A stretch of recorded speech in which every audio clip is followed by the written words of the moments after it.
નમસ્કાર દર્શક મિત્રો, હું છું પદ્મા અનિશા. તમે જોઈ રહ્યા છો લોકસામ્ય ન્યૂઝ.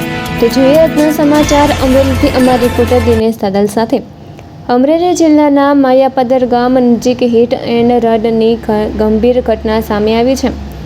માયાપાદર બાંભણિયા રોડ પર એક બેફામ બોલેરાના ચાલકે 7 વર્ષના બાળકને અડફેટે લીધા બાદ સ્થળ પરથી ફરાર થઈ ગયો.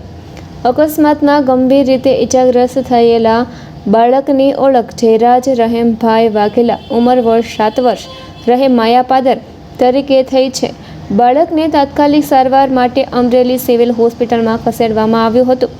જોકે હાલત વધુ ગંભીર બનતા તેની વધુ સારવાર માટે રાજકોટ રિફર કરાવવામાં આવ્યો છે. અકસ્માત સર્જી બોલેરો ચાલક ફરાર થઈ છતાં પોલીસને તેની શોધખોળ હાથ ધરી છે.